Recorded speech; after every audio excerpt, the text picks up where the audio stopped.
Hi, this is Jared Barnes. I'm here in Utah.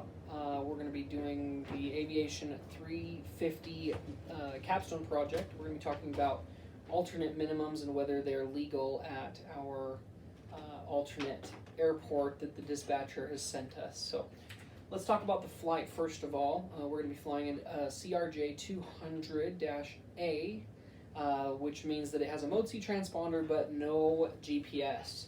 Um, the flight director and autopilot have also been deferred, so we need to keep that in mind as well. We are going to be doing category D, as in Delta approaches, on each one of the approaches that we do today, so we need to keep that in mind. There's a NOTAM at Baton Rouge. The ILS glide slope is out of service at 22 right. So we need to make sure that that is in mind when we do our planning so that we don't accidentally plan to use that runway or that glide slope. The dispatched flight, we are LAA flight 1972. We are going from Lynchburg to Little Rock, Arkansas, and our alternate is filed as Baton Rouge with an ETA of 1800 Zulu. Some possible approaches are the ILS or localizer runway 13, the localizer runway 22 right, the VOR DMA and DME 22 right, and the VOR 4 left. The ILS runway 22 right again is out of service, which would be part of the localizer 22 right, but because it's out of service, we can't use that. But it's important to know the minimums for that because of question 5, which we will go over here in just a moment. And then we can't use any of the RNAV approaches because there is no GPS on our aircraft.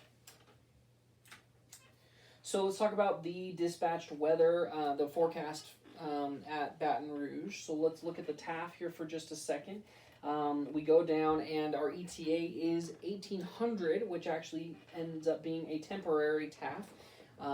And the important parts for that TAF is the ceilings and visibility. Currently, we have the broken ceilings at 500 feet and the visibility of 1 statute mile. So that's going to be really important in determining our minimums and whether we're legal to use Baton Rouge as a alternate airport.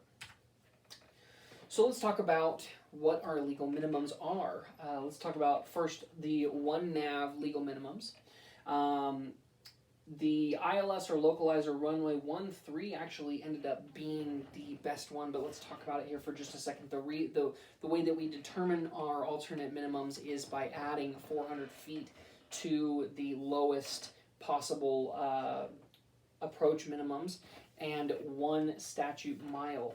So in this case, the ILS or localizer for runway 13, the minimums are 200 feet and a half statute mile visibility. So we have to add 400 feet to that, so that's 600, and then 1.5 statute miles for the visibility. Unfortunately, that is not within our minimums our legal minimums that we can use because of the forecast being 500 feet ceilings and 1 statute mile.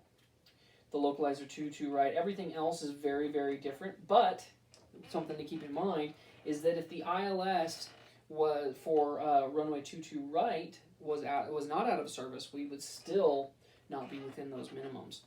So, and that actually is lower than the ILS for runway 13, but we'll get into that here in just a minute. 2 nav legal minimums. So when you can't get into the minimums for 1 nav, you have to go to 2 nav, and you have to a couple things you have to keep in mind. You have to use 2 separate approaches, 2 separate runways, and 2 separate nav aids. So in this, we've got all of our different approaches, and the important thing is we add 200 feet to the 200 feet AGL to that.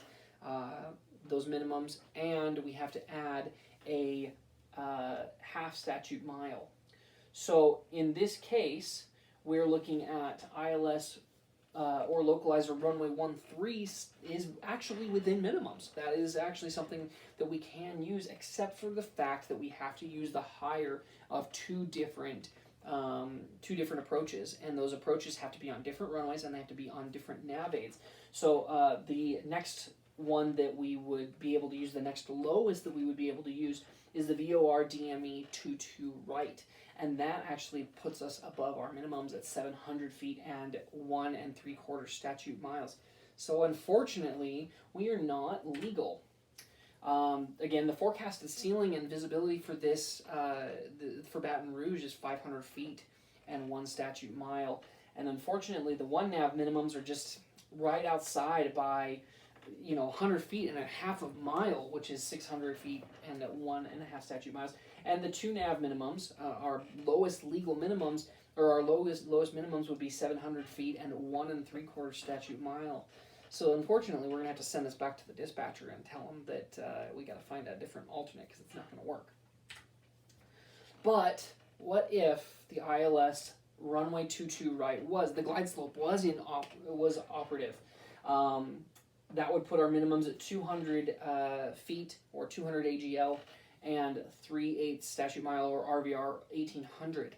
The 1 nav minimums would put us at 600 feet and 1 3/8 minimums. Again, it's still too high. And then the 2 nav minimums at 400 and 7/8, which is low enough. But unfortunately, we have to still use the higher of the two, which would be the 4 left. On the 2 nav, which is 800 feet and 2 1/4 statute miles. So, unfortunately, we're not going to be able to use Baton Rouge, even if that glide slope was operative.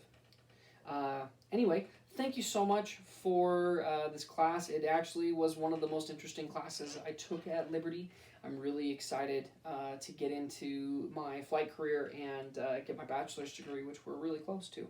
So thank you so much, and have a great one.